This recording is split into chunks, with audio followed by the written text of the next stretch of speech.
देखिए 24 नंबर प्रश्न पर ध्यान दीजिए। कहता है कि ए बी सी की पूंजी 20,000, 10,000, 4,000 है, जिस पर उन्हें 5% प्रतिवर्ष ब्याज मिलने का अधिकार है। देखिए जब अधिकार हो जाता है इसका मतलब है कि क्लियर है कि आपको देना है। आपने इससे पहले बहुत सारे सवाल में देखा था कि पूंजी पर ब्याज दिया जाता है, दिया जाना है, प्रावधान है, देना है, इस सब टाइप से रहता है बात। लेकिन इसमें है क्या, क्लियर कर दिया है, अधिकार है, उसको पूंजी पर ब्याज पाने का अधिकार है। ठीक है, मतलब इस मतलब दशा में आपको सवाल में प्रबंध पर, देखिए सवाल में लिखा हुआ है कि पूंजी पर ब्याज का प्रबंध करने से पहले वर्ष का जो लाभ है वो 1100 है।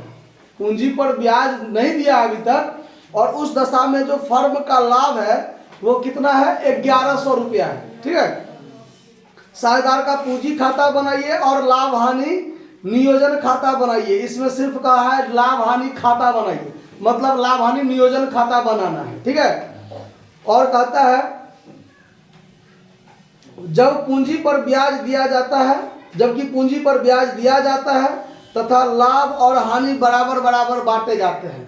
मतलब सवाल में आपको लाभ हानि नियोजन खाता बनाना है और साझेदार का पूंजी खाता भी बनाना है। ठीक है, और कब पूंजी स्थिर या परिवर्तनशील का कोई चर्चा सवाल में नहीं है। तो जब स्थिर या परिवर्तनशील का चर्चा ना हो तो हमेशा परिवर्तनशील मानकर ही हम लोग बनाएंगे। ठीक है, तो आपको सबसे पहले बनाना है profit and loss appropriation account. तो देखिए profit and loss appropriation account for the year ending, for the year ending का कोई चर्चा सवाल में नहीं है। ठीक है, फॉर्मेट खींच लेना है पहले, credit, debit, particular amount, particular amount. ठीक है, सबसे पहले यहां लिखना है बाय नेट प्रॉफिट 1100। बोलिए नहीं आप लोग, बाय नेट प्रॉफिट कितना, 1100। उसके बाद सवाल में पूंजी पर ब्याज मिलने का अधिकार है, मतलब दिया ही जाएगा चाहे जो हो जाए, है ना। तो यहां पर हम देंगे to interest on capital, to interest on साझेदार ए, बी और सी। तो ए का पूंजी है 20,000, तो 20,000 का कितना प्रतिशत है, 5%। तो 20,000 का 5% 1,000, फिर है 10,000 का 5% 500, और 4,000 का 5% 200, मतलब 1,700 रुपया पूंजी पर ब्याज। लाभ है 1100 लेकिन पूंजी पर ब्याज हो गया 1,700। क्या ये सही है? नहीं। क्यों नहीं सही है? क्योंकि 1,100 रुपया यदि हमारा लाभ हो और पूंजी पर ब्याज अगर लाभ से ज्यादा हो जाए तो पूंजी पर ब्याज उतना ही देंगे, पूंजी पर ब्याज उतना ही देंगे जितना उसे मिलना चाहिए। मतलब क्या कहते हैं, पूंजी पर ब्याज उतना ही होगा जितना 1,100 रुपया लाभ है ना, तो 1,100 तक ही सीमित हो जाना चाहिए। 1,100 से ज्यादा पूंजी पर ब्याज नहीं होना चाहिए।